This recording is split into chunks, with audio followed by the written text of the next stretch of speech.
Welcome to Prime CAD Solutions. இன்னைக்கு இந்த வீடியோவில் நம்ம என்ன பார்க்க போகிறோம்னா how to change 2D classic workspace settings பார்க்க போகிறோம். இப்போ பார்த்தீங்கன்னா நான் வந்து Autocad 2017 யூஸ் பண்ணுறேன். 2015க்கு அப்புறமே பார்த்தீங்கன்னா அந்த 2D classic workspace வந்து செட்டிங்கில் டிஃபால்ட் செட்டிங்கில் இருக்காது. இங்கே பார்த்தீங்கன்னா ஒர்க்ஸ்பேஸ் செட்டிங் இருக்குது.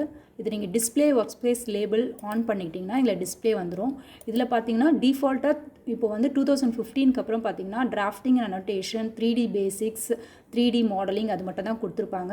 2D கிளாசிக்ஸ் இருக்காது. முன்னாடிலாம் பார்த்தீங்கன்னா 2015க்கு முன்னாடிலாம் பார்த்தீங்கன்னா 2D கிளாசிக் ஒர்க் ஸ்பேஸ் இருக்கும். அதை நம்ம கிளிக் பண்ணிவிட்டு ஒர்க் பண்ணலாம் நம்ம 2D ட்ராயிங்ஸ் பண்ணும்போது. இப்போல்லாம் அது இருக்காது.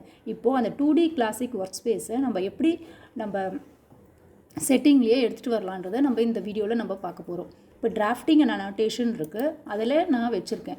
இப்போ பார்த்தீங்கன்னா இப்போ இந்த டிராஃப்டிங் அண்ட் அனோட்டேஷன் பார்த்தீங்கன்னா ஒரு டைமும் நம்ம ட்ராயிங் போடும்போது இந்த ஸ்க்ரீனில் பார்த்தீங்கன்னா நமக்கு தேவையானதை இதை போய்ட்டு ஒன்று ஒன்றா கிளிக் பண்ணி நம்ம தேவையானதை எடுத்துகிட்டு ஒர்க் பண்ணணும்.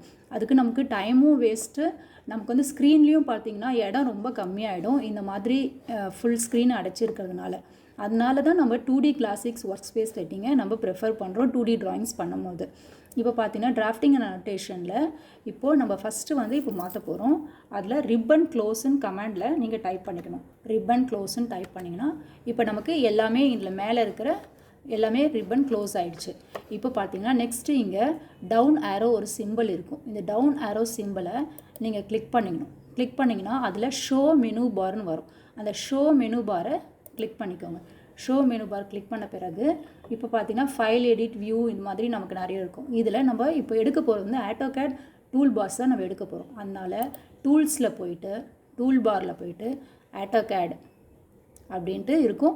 இதில் பார்த்தீங்கன்னா நிறைய நமக்கு ஆட்டோகேட் டூல் பார்ஸ் இருக்கும். இதில் வந்து நமக்கு முக்கியமாக தேவை என்னென்னு பார்த்தீங்கன்னா இப்போ நான் உங்களுக்கு இதில் காமிச்சிருக்கேன் பாருங்கள். Dimension, draw order, layer 2, modify, properties, standards, இதுதான் வந்து ரொம்ப முக்கியமாக நம்ம 2D ட்ராயிங்ஸ் போடுறதுக்கு தேவையான டூல் பார்ஸ்.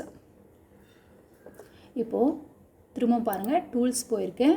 டூல் பாரில் ஆட்டோகேட் போயிட்டு நான் சொன்ன மாதிரி இப்போ டைமென்ஷன் டூல் பார் எனக்கு வேணும்.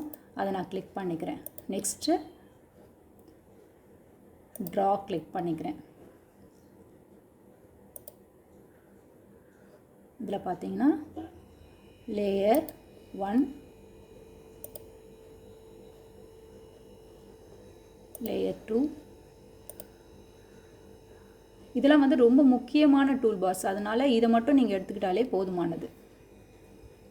அப்புறம் மாடிஃபை வேணும்னா வச்சுக்கலாம், இல்லைனா வேண்டான்னா விட்டுடலாம். அதனால் மாடிஃபை உங்களுக்கு வேணும்னா எடுத்துக்கோங்க, இல்லைனா வேண்டாம். ப்ராப்பர்ட்டிஸ்,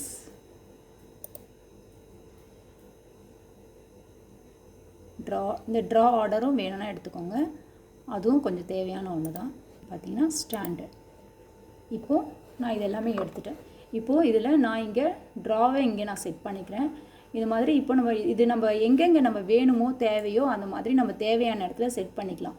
இந்த மாதிரி இந்த க்ரிப்பை பிடிச்சிட்டு நம்ம பிக் பண்ணி நம்ம இந்த மாதிரி வச்சுக்கலாம். நம்ம ஸ்க்ரீனில் இந்த மாதிரி வச்சுட்டு ஒர்க் பண்ணலாம். இப்போ எனக்கு வந்து இந்த ட்ரா வந்து நமக்கு இங்கே வேண்டாம், எனக்கு இங்கே வேணும், நான் இங்கேருந்து எனக்கு ஒர்க் பண்ணுறதுக்கு ஈஸியாக இருக்கும்னா இங்கே வச்சுக்கலாம். ஆனால் யூஸ்வலாக பார்த்தீங்கன்னா ட்ரா எப்போவுமே பார்த்தீங்கன்னா 2D ஒர்க் ஸ்பேஸில் லெஃப்ட் ஹேண்ட் சைடு வைப்பாங்க. இப்போ பார்த்தீங்கன்னா எனக்கு தேவையானது dimension, draw order, layer 2, modify, properties, standard, இது மாதிரி முக்கியமானதை மட்டும் நான் இதில் கிளிக் பண்ணியிருக்கேன்.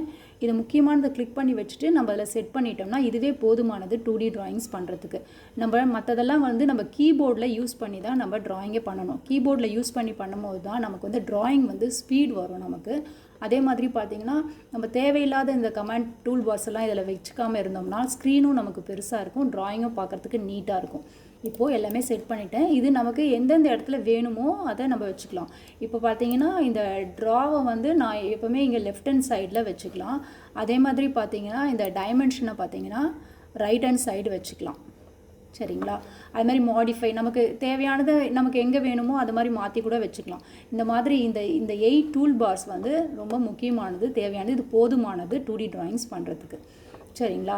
இப்போ இதெல்லாமே நம்ம செட் பண்ணியாச்சு. இதை செட் பண்ண பிறகு நம்ம இந்த ஒர்க் ஸ்பேஸ் செட்டிங்ஸில் போயிட்டு சேவ் கரண்டஸ்ன்னு இருக்கும். இதில் நீங்கள் சேவ் கரண்டஸ்ன்னு கொடுத்துட்டு இதில் பார்த்தீங்கன்னா இப்போ நான் வந்து AutoCAD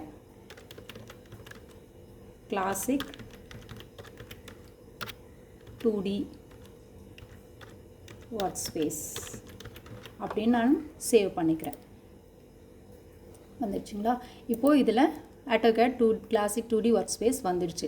இப்போ நீங்கள் சப்போஸ் இப்போ நீங்கள் 3D பண்ண போகிறீங்க அப்படின்னா 3D நீங்கள் கிளிக் பண்ணிக்கலாம். திரும்ப பழைய ஓல்டு மாடலில் வந்துடும். அதே மாதிரி நீங்கள் இப்போது 3D மாடலிங் பண்ணணும், திரும்ப வந்து இல்லை எனக்கு டிராஃப்டிங் அனோட்டேஷனில் அனோட்டேஷன் ஒர்க் பண்ணும்போது டிராஃப்டிங் அனோட்டேஷன் தேவைப்படும், அதனால் டிராஃப்டிங் அனோட்டேஷன் கிளிக் பண்ணிக்கலாம். இல்லை இப்போ நான் 2D ட்ராயிங்ஸ் மட்டும் பண்ண போகிறேன், 2D கிளாசிக் வேணும்னா நீங்கள் அதில் போய்ட்டு இதில் கிளிக் பண்ணிங்கன்னா உங்களுக்கு இங்கே பார்த்தீங்கன்னா ஸ்க்ரீனில் தேவையானது மட்டும் வரும். இப்போ வந்து நம்ம எப்படி 2D classic work space setting change பண்ணுறதுன்ற பார்த்தோம். நெக்ஸ்ட்டு வந்து பார்த்திங்கன்னா இப்போது இந்த ஸ்க்ரீனில் வந்து எனக்கு எதுவுமே வேண்டாம், எனக்கு எல்லாமே கீபோர்ட்லேயே டைப் பண்ண தெரியும், அதனால் எனக்கு வந்து பெரிய ஸ்க்ரீனாக வேணும் ட்ராயிங் பண்ணுறதுக்கு, எனக்கு ஸ்க்ரீனில் எதுவுமே வேண்டாம் அப்படின்னு நீங்கள் நினச்சிங்கன்னா இதில் கிளியர் ஸ்க்ரீனுன்னு ஒரு ஆப்ஷன் இருக்குது.